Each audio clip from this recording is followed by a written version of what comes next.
ಚಿಕ್ಕಮಗಳೂರು ಜಿಲ್ಲಾ ನ್ಯಾಯಾಲಯದಲ್ಲಿ ಒಟ್ಟು 60 ಹುದ್ದೆಗಳಿಗೆ ಅರ್ಜಿಯನ್ನ ಕರೆಯಲಾಗಿದೆ. ಈ ಒಂದು ಅರ್ಜಿಗಳನ್ನ ಯಾರೆಲ್ಲ ಸಲ್ಲಿಸಬಹುದು, ಅವರ ಒಂದು ಎಜುಕೇಶನ್ ಏನೆಲ್ಲ ಆಗಿರ್ಬೇಕಾಗತ್ತೆ, ಅವರ ವಯೋಮಿತಿ ಎಷ್ಟಿರ್ಬೇಕಾಗತ್ತೆ, ಫೀಸ್ ಎಷ್ಟಿರುತ್ತೆ, ಅರ್ಜಿಯನ್ನ ಸಲ್ಲಿಸೋದು ಎಲ್ಲಿ, ಅರ್ಜಿ ಶುರುವಾದ ದಿನಾಂಕ, ಅರ್ಜಿಯನ್ನ ಸಲ್ಲಿಸಲಿಕ್ಕೆ ಕೊನೆಯ ದಿನಾಂಕ, ಇದೆಲ್ಲದ್ರ ಬಗ್ಗೆ ಒಂದೊಂದಾಗಿ ಮಾಹಿತಿಯನ್ನ ತಿಳಿಸ್ಕೊಡ್ತೇನೆ. ವಿಡಿಯೋನ ಪೂರ್ತಿಯಾಗಿ ನೋಡಿ. ಚಾನಲ್ಗೆ ಯಾರೆಲ್ಲ ಹೊಸಬರಿದ್ರು ಚಾನಲ್ಗೆ ತಪ್ಪದೇನೆ ಸಬ್ಸ್ಕ್ರೈಬ್ ಮಾಡ್ಕೊಳ್ಳಿ. ಇದೇ ತರ ಉಪಯುಕ್ತ ಮಾಹಿತಿಗಳು ನಿಮಗೆ ನಿರಂತರವಾಗಿ ನೋಟಿಫಿಕೇಶನ್ ಬರ್ತಾ ಇರುತ್ತೆ.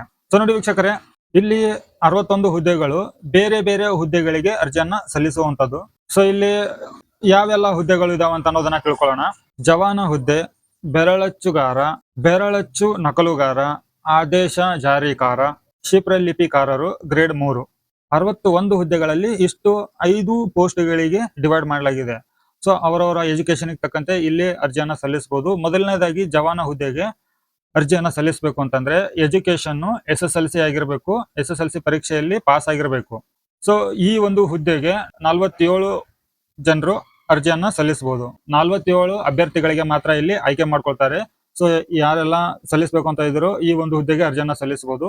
ಇನ್ನು ಎರಡನೇದಾಗಿ ಬೆರಳಚ್ಚುಗಾರ, ಈ ಹುದ್ದೆಗೆ ಆ ಒಂದು ಅಭ್ಯರ್ಥಿಯು ದ್ವಿತೀಯ PUC ಯಲ್ಲಿ ಪಾಸ್ ಆಗಿರ್ಬೇಕು ಅಥವಾ ಡಿಪ್ಲೊಮಾ 3 ವರ್ಷ ಕಮರ್ಷಿಯಲ್ ಪ್ರಾಕ್ಟೀಸ್ ಅಥವಾ ತತ್ಸಮಾನ ಪರೀಕ್ಷೆಯಲ್ಲಿ ಉತ್ತೀರ್ಣ ಆಗಿರಬೇಕು.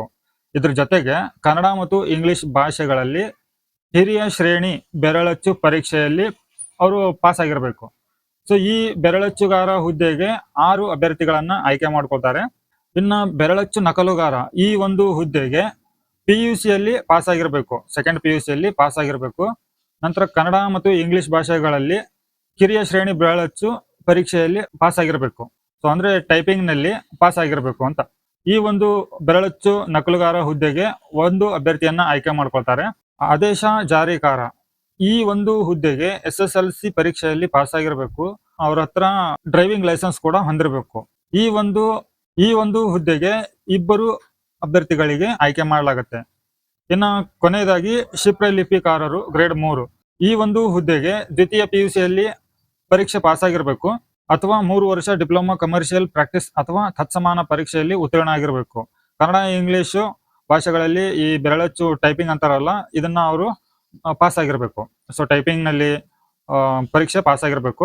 ಈ ಕ್ಷಿಪ್ರಲಿಪಿಕಾರರು ಗ್ರೇಡ್ 3, ಈ ಒಂದು ಹುದ್ದೆಗೆ 5 ಅಭ್ಯರ್ಥಿಗಳಿಗೆ ಆಯ್ಕೆ ಮಾಡ್ಕೊಳ್ತಾರೆ. ಸೊ ಇವಾಗ ಯಾವೆಲ್ಲ ಪೋಸ್ಟಿಗೆ ಎಷ್ಟು ಅಭ್ಯರ್ಥಿಗಳನ್ನ ಸೆಲೆಕ್ಟ್ ಮಾಡ್ತಾರೆ, ಆಯ್ಕೆ ಮಾಡ್ತಾರೆ ಅಂತ ಅನ್ನೋದನ್ನ ನಾವು ತಿಳ್ಕೊಂಡಿವಾಗ ಈ ಒಂದು ಹುದ್ದೆಗಳಿಗೆ ಅರ್ಜಿಯನ್ನ ಸಲ್ಲಿಸಬೇಕು ಅಂತಂದ್ರೆ ಅವರ ವಯೋಮಿತಿ ಎಷ್ಟಿರ್ಬೇಕು ಅನ್ನೋದನ್ನ ತಿಳ್ಕೊಳ್ಳೋಣ, ಸರಿನಾ? ಸಾಮಾನ್ಯ ಅಭ್ಯರ್ಥಿಗಳು 18 ರಿಂದ 40 ವರ್ಷದ ಒಳಗಿರಬೇಕು. ಎರಡನೇದಾಗಿ 2A, 2B, 3A, 3B ಈ ಒಂದು ವರ್ಗದವರು ಇದ್ರೆ 18 ರಿಂದ 43 ವರ್ಷದ ಒಳಗಡೆ ಇರಬೇಕು. ಇನ್ನ ಮೂರನೇದಾಗಿ SC ಮತ್ತು ST 18 ರಿಂದ 45 ವರ್ಷದ ಒಳಗಡೆ ಇರಬೇಕು. ಸೊ ಇದು ಅಭ್ಯರ್ಥಿಗಳಿಗೆ ಎಷ್ಟು ವಯೋಮಿತಿ ಅನ್ನೋದು ತಿಳ್ಕೊಂಡ್ವಿ ನಾವು. ಇವಾಗ ಅರ್ಜಿಯನ್ನ ಸಲ್ಲಿಸಲಿಕ್ಕೆ ಶುಲ್ಕ ಎಷ್ಟಿರುತ್ತೆ? ಸಾಮಾನ್ಯ ಅಭ್ಯರ್ಥಿಗಳು ಇದ್ರೆ 300 ರೂಪಾಯಿ ಆಗುತ್ತೆ. ಅವರ ಒಂದು ಫೀಸ್ ಆನ್ಲೈನ್ ಮುಖಾಂತರ ಪೇಮೆಂಟ್ ಅನ್ನ ಮಾಡ್ಬೇಕಾಗತ್ತೆ.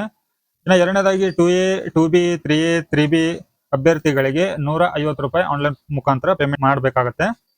ಇನ್ನು ಮೂರನೇದಾಗಿ SC, ST ಮತ್ತು ಪ್ರವರ್ಗ 1 ಅಂಗವಿಕಲ ಅಭ್ಯರ್ಥಿಗಳಿದ್ರೆ ಇವರಿಗೆ 0 ಶುಲ್ಕ ಇರುತ್ತೆ, ಇವರಿಗೆ ಫೀಸ್ ಇರೋದಿಲ್ಲ. ಸೊ ಇದು ಫ್ರೀ ಆಗಿ ಅವರು ಅಪ್ಲಿಕೇಶನ್ ಅನ್ನ ಹಾಕಬಹುದು. ಇನ್ನ ಅರ್ಜಿ ಸಲ್ಲಿಸೋದು ಎಲ್ಲಿ ಅಂತಂದ್ರೆ ಅಧಿಕೃತ ವೆಬ್ಸೈಟ್ ಗೆ ಹೋಗ್ಬಿಟ್ಟು ನೀವು ಅರ್ಜಿಯನ್ನ ಸಲ್ಲಿಸಬೇಕಾಗತ್ತೆ. ಚಿಕ್ಕಮಗಳೂರು ಜಿಲ್ಲಾ ನ್ಯಾಯಾಲಯದ ಒಂದು ಅಧಿಕೃತ ಪೋರ್ಟಲ್ ಗೆ ಹೋಗ್ಬಿಟ್ಟು ಅಲ್ಲಿ ಅರ್ಜಿಯನ್ನ ಸಲ್ಲಿಸಬಹುದು. ಅರ್ಜಿ ಶುರುವಾಗಿರೋದು 29/6/2026 ರಿಂದ ಈ ಒಂದು ಅರ್ಜಿ ಸಲ್ಲಿಕೆ ಶುರುವಾಗಿದೆ. ಅರ್ಜಿ ಸಲ್ಲಿಸಲಿಕ್ಕೆ ಕೊನೆಯ ದಿನಾಂಕ ಬಂದ್ಬಿಟ್ಟು 28/7/2026, ಅಂದ್ರೆ ಜುಲೈ ತಿಂಗಳು 28ನೇ ತಾರೀಕುವರೆಗೂ ಕೂಡ ಈ ಹುದ್ದೆಗಳಿಗೆ ಅರ್ಜಿಯನ್ನ ಸಲ್ಲಿಸಬಹುದು. ಸೊ ವೀಕ್ಷಕರೇ, ಇಷ್ಟು ಈ ವಿಡಿಯೋದಲ್ಲಿ ಮಾಹಿತಿ ಇರುತ್ತೆ. ಇನ್ನು ನಿಮ್ಗೆ ಇನ್ ಡೀಟೇಲ್ ಆಗಿ ಪೂರ್ತಿಯಾದ ಮಾಹಿತಿ ಬೇಕು ಅಂತಂದ್ರೆ ನಾನು ನನ್ನ ಒಂದು ಡಿಸ್ಕ್ರಿಪ್ಷನ್ ನಲ್ಲಿ PDF ನ ಒಂದು ಲಿಂಕ್ ಅನ್ನ ಕೊಟ್ಟಿರ್ತೇನೆ. ಆ ಲಿಂಕ್ ಅನ್ನ ನೀವು ಡೌನ್ಲೋಡ್ ಮಾಡ್ಕೋಬಹುದು. ಇನ್ ಡೀಟೇಲ್ ಆದ ಪೂರ್ತಿ ಮಾಹಿತಿ ನಿಮ್ಗೆ ಅದರಲ್ಲಿ ಸಿಗುತ್ತೆ.